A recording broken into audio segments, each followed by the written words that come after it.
պարոն Սաղաթելյան, ձեզ որտեղից $700,000, որ դատախազությունը պահանջում է։ Նախ մինչև բուն հարցին անդրադառնալը մի քանի արձանագրում անենք ու հետո պատասխանեմ քո հարցին։ Առաջինը նախ ես մինչև 2018 թվականը չեմ զբաղեցրել որևէ պաշտոն, որը նույնիսկ հայտարարագրման ենթակա է եղել։ Որովհետև հանրային հեռուստաընկերությունը մի ռեպորտաժ էր սարքել, անընդհատ նշում էր, որ ազգային ժողովի փոխնախագահ, ազգային ժողովի падգամավոր եւ այլ, կարծես տպավորություններս 7 տարիների ընթացքում ինչ-որ գույքեր, հարստություններ եմ ձեռք բերել, իմիջիայլոց 18 թվականից հետո ինչ անշարժ գույք ձեռք եմ բերել, նվիրում եմ իրանց։ Այսինքն այս մեկ, որ հստակ լինի, ես մինչև 18 թվականը որևէ անշարժ գույք ձեռք, որևէ բարձր պաշտոն չեմ ունեցել, որտեղից ինձ ձեր նշած $700,000 դատախազության նշած։ Ուրեմն իմ ընտանիքը զբաղվել է գործարարությամբ։ 2016 թվականին ստեղծված ընկերությունը, որի իր հիմնադիրներին փոխանցած շահաբաժինը համարում են ապօրինի, այս 10 տարվա մեջ իրենց իշխանության տարիներին վճարել են $600 միլիոն ավել հարկ, շուրջ $500 միլիոն տվել ենք աշխատավարձ, այդ ընկերությունը անցել է տարբեր հարկային ստուգումներ եւ յուրաքանչյուր ամիս այս 10 տարիների ընթացքում $2.5 միլիոն կարգի շահույթ ունեցել, որը փոխանցել է իր հիմնադրին։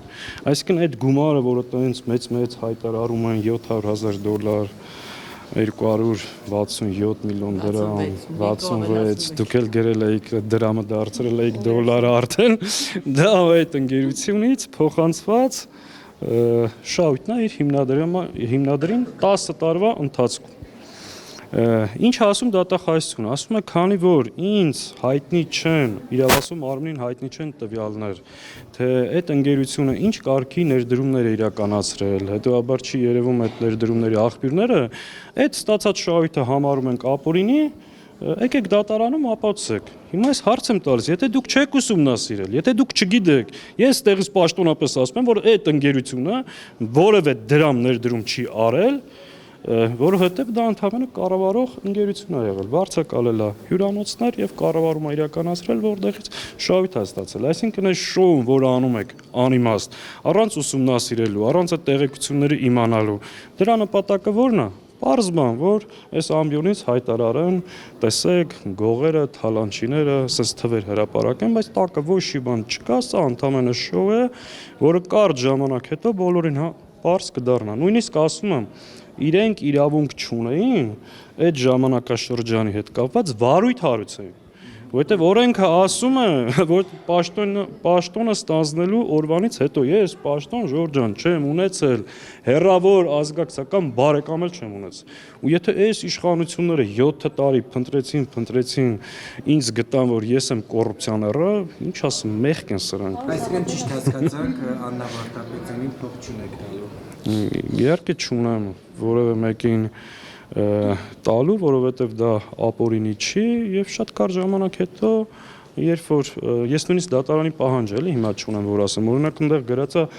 3 անշարժ գույք Երևանում, ես 3 անշարժ գույք անկեղծ եմ ասում, չունեմ Երևանում։ Հիմա ուզում չէ այնտեղ ասում է 3 անշարժ գույք Երևանում։ Ես Երևանում ունեմ մի հատ բնակարան, մի հատ պարկինգ մեքենայի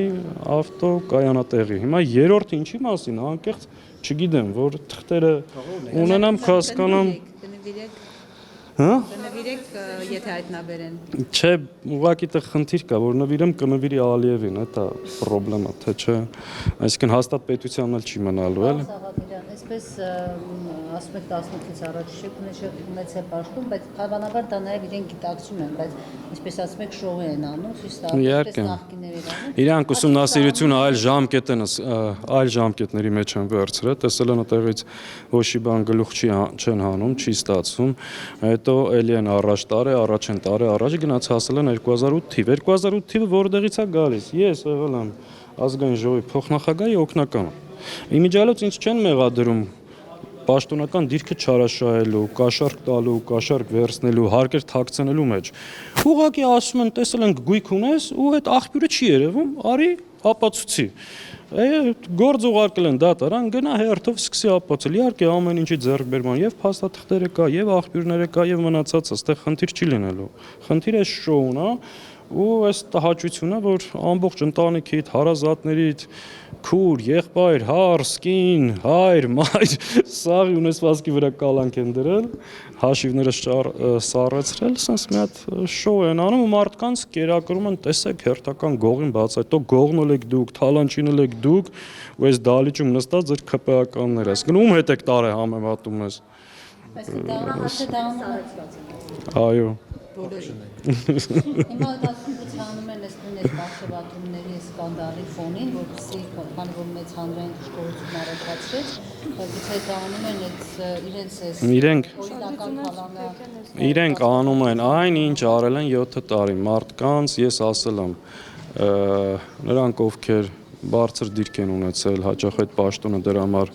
օգտագործել են, իրենք իրենց հետ հաշտ, խաղաղ, երջանիկ կիսվում ու ապրում են։ Այսինքն ես նորից եմ ասում, Ժորժ ջան, մարդ, որպեսզի կարողանա գողանա, թալանի, պետական տենդերից չեմ մասնակցել, պաշտոն չեմ ունեցել, պետքա ունենաս այդ պաշտոնը, որ կարողանաս օգտագործես, հեռավոր ազգակցական պաշտոնյա բարեկամ չեմ ունեցել, բայց այս մարդիկ չեն ուզում համակերպեն այն մտքի հետ, որ մեր երկրում եղել են, դե չէ իրանք փոք խոսնակ եղած օրվանից մինչև հիմա ինչ անշարժ գույք ձեռք բերել եմ, տալիս եմ իրանց։ Այսինքն, որովհետև իրանք անընդհատ ասում են ազգային ժողովի փոխխոսնակը պատգամավոր բան, տպավորությունն է, որ սենց այս ընդդիմադիր իրավիճակում թալանել ենք $700,000 մեկ